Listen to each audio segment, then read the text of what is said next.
नमस्कार दोस्तों, स्वागत है आप सभी का हिंदी की क्लास में। और आज जो है हम हिंदी के जो हमने पहला चैप्टर पढ़ा था हिंदी भाषा का विकास एवं बोलियां, उसका एक टॉपिक है देवनागरी लिपि का विकास। और यहाँ से भी प्रश्न एग्जाम में कई बार बनते हैं कि देवनागरी लिपि का विकास किस तरीके से किया गया, कैसे होता है। तो यहाँ से हम समझते हैं, ठीक है। सबसे पहले आपने देखना है कि अगर हम बात करें, प्रत्येक भाषा की एक लिपि होती है। जिस भाषा की, हर भाषा की एक लिपि होती है जिसमें उसको लिखा जाता है। अगर हम बात करें हिंदी की, तो हिंदी जो भाषा है वो देवनागरी लिपि में लिखी जाती है। किस लिपि में लिखी जाती है? देवनागरी लिपि में लिखी जाती है। देवनागरी लिपि जो है वो अक्षरात्मक और वर्णात्मक है और बाएं से दाएं लिखी जाती है। ये कॉमन चीजें हैं, आप सबको स्कूल वगैरह में भी बताई होंगी। प्रत्येक भाषा की एक लिपि होती है जिसमें उसको लिखा जाता है। हिंदी भाषा की जो लिपि है वो देवनागरी है और देवनागरी लिपि जो है वो अक्षरात्मक और वर्णात्मक है। अक्षरात्मक और वर्णात्मक, और ये जो है बाएं से दाएं लिखी जाती है, ठीक है। अब यहां से आपने समझना है कि अगर हम बात करें देवनागरी लिपि का विकास कहां से हुआ है, तो आप याद रखेंगे देवनागरी लिपि का जो विकास हुआ है वो ब्राह्मी लिपि से देवनागरी लिपि का विकास हुआ है। अभी हम इसको ही विस्तार से पढ़ेंगे। ब्राह्मी लिपि से ही देवनागरी लिपि का विकास हुआ है। दूसरा प्रश्न ये बनता है कि भारत की सभी भाषाओं की जो लिपि है वो ब्राह्मी लिपि से ही विकसित हुई हैं। आप यहां से ध्यान रखेंगे, भारत की सभी भाषाओं की लिपियां ब्राह्मी लिपि से ही विकसित हुई हैं, तो आप याद रखेंगे। और ब्राह्मी लिपि से ही देवनागरी लिपि का विकास भी हुआ है।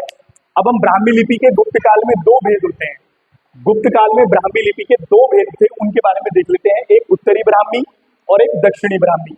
ब्राह्मी लिपि के गुप्त काल में दो भेद हुआ करते थे, एक उत्तरी ब्राह्मी और एक दक्षिणी ब्राह्मी। उत्तरी ब्राह्मी की बात करें तो इससे जो है विकसित हुई सबसे पहले गुप्त लिपि, उससे विकसित हुई फिर सिद्ध मार्तका लिपि, कई बार इसके बारे में भी एग्जाम में पूछता है। उसके बाद कुटिला लिपि, ये आपने देखा होगा, हमारे यहाँ राजवंश था, कुणिल राजवंश उत्तराखंड में, उसके सिक्कों में हमें कुटिला लिपि का जो है वर्णन मिलता है, ठीक है। तो वही बात कर रहा है उसी की।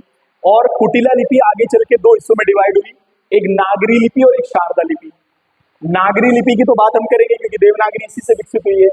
शारदा लिपि की बात करें तो इसमें गुरुमुखी, कश्मीरी, लद्दा और टाकरी, ये सब जो है वर्णित हुई हैं या इनका जो है गठन हुआ है इसके अंतर्गत। तो यहाँ से आप याद रखेंगे कुटिला लिपि में नागरी और शारदा लिपि का विकास हुआ। और नागरी लिपि तो हम पढ़ते ही हैं, जो वर्तमान में हिंदी को हम इसमें लिखते हैं। और शारदा लिपि से गुरुमुखी जो लिखी जाती है, कश्मीरी जो लिखी जाती है, लद्दा और टाकरी, ठीक है। यहाँ से आप याद रखेंगे। उसके बाद हम बात करें दक्षिणी ब्राह्मी लिपि की, तो इसमें तमिल जो कि कलिंग लिपि है, तेलुगु भाषा लिखी जाती है कन्नड़ लिपि में। उसके बाद ग्रंथ लिपि, मलयालम लिपि, जो दक्षिण भारत में जो है बोली जाने वाली भाषाएं हैं उनकी बात कर रहा है, ठीक है।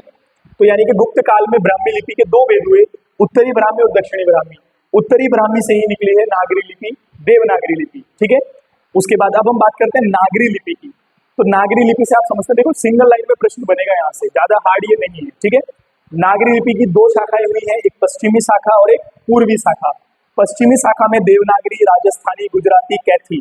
कई बार उसने पूछा कि हिंदी अन्यथा किस भाषा, किस लिपि में, तो कैथी लिपि में भी लिखते हैं हिंदी को, ठीक है। तो आप याद रखेंगे। उसके बाद महाजनी और पूर्वी शाखा में बांग्ला, असमिया और उड़िया, ये इसके अंतर्गत जो है आते हैं। तो यहाँ से आप ये याद रखेंगे। अब अगर हम बात करें कि देवनागरी लिपि में कुछ सुधार हुए हैं, उनके बारे में हम बात कर लेते हैं, ठीक है। तो देवनागरी लिपि में अगर सुधार की बात करें तो यहाँ से मैं बोल रहा हूँ, आप नोट कर लेना। सर्वप्रथम बाल गंगाधर तिलक ने जो है 190 टाइपों का एक फॉन्ट बनाया था जिसको तिलक फॉन्ट कहा गया। और सबसे पहला प्रयास बाल गंगाधर तिलक के द्वारा ही हिंदी के देवनागरी लिपि के विकास में किया गया।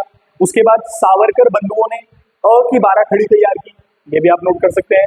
सावरकर बंधुओं ने जो है अ की 12 खड़ी तैयार की थी, ठीक है। उसके बाद मात्राओं में सुधार लाने के लिए, कई बार ये प्रश्न पेपर में बनता है, जो मात्राएं थी उनमें सुधार लाने के लिए जो है अ की 12 खड़ी जो चलाने का सुझाव दिया था वो काका कालेकर ने दिया था, ठीक है। यानी कि मात्राओं में सुधार लाने के लिए अ की 12 खड़ी चलाने का जो सुझाव दिया था वो काका कालेकर ने दिया था, ठीक है। नेक्स्ट अब बात करते हैं अगला। डॉक्टर श्याम सुंदर दास ने जो है कहा कि जो पंचमा अक्षर है क ख ग घ ड च छ ज ज अ त थ द ध न, तो यानी कि जो पंचमा अक्षर है ड य अण म न, इनके स्थान पर जो है हम जो है अनुस्वार अंगा का प्रयोग कर सकते हैं। डॉक्टर श्याम सुंदर दास ने कहा कि जो पंचमा अक्षर हैं व्यंजनों में, उनके स्थान पर अनुस्वार अंगा का प्रयोग किया जा सकता है, इसका सुझाव दिया था उन्होंने, ठीक है। उसके बाद श्रीनिवास दास ने कहा, डॉक्टर श्रीनिवास दास ने, कि महाप्राण वर्णों के बदले अगर अल्प प्राण वर्णों के नीचे हलंत चिन्ह लगा दिया जाए तो वर्णों की संख्या में या व्यंजनों की संख्या में कमी आ सकती है, कमी कर सकते हैं हम। यानी कि महाप्राण और अल्पप्राण अलग है ना, हर वर्ग का पहला अल्पप्राण, दूसरा महाप्राण, तीसरा अल्पप्राण, चौथा महाप्राण और पांचवा अल्पप्राण होता है। वर्णमाला में आप पढ़ेंगे उसको, ठीक है। उसके बाद डॉक्टर गोरख प्रसाद ने कहा कि जो मात्राएं हैं वो व्यंजनों के बाद लिखी जाए और राइट साइड लिखी जाए, दाहिनी ओर लिखी जाए, ठीक है। यानी कि लिखने का सुझाव दिया था, मात्राओं को व्यंजन के बाद दाहिनी ओर लिखने का सुझाव किसने दिया था? तो जो है गोरख प्रसाद ने दिया था। उसके बाद 1935 में नागरी लिपि का सुधार हुआ, नागरी प्रचारिणी सभा बनी, उत्तर प्रदेश सरकार ने भी नागरी प्रचारिणी सभा बनाई थी नागरी लिपि में सुधार करने के लिए, जिसके अध्यक्ष नरेंद्र देव को बनाया गया था 1947 में, ठीक है। तो ये सब प्रयास देवनागरी लिपि के विकास के लिए किए गए। आप रिपीट एक बार देख सकते हैं, जो मैंने बाद में बोला लिखा नहीं है तो उसके बारे में आप जो है नोट कर सकते हैं उसको, यहाँ से भी एक दो प्रश्न बनने की संभावना होती है, ठीक है। अब हम बात करते हैं राजभाषा के रूप में हिंदी, ठीक है। तो यहाँ से भी ये मैंने आपको संविधान के भाग 17 में भी पढ़ा दिया है और हिंदी का भी टॉपिक है। संविधान की 8वीं अनुसूची और संविधान का भाग 17 और अनुच्छेद 343 से लेकर 351 तक जो है हिंदी भाषा के विकास के लिए जो है संबंधित है या हिंदी भाषा से संबंधित है। संविधान में 22 भाषाओं का उल्लेख है, जिनमें से हिंदी भी एक भाषा है।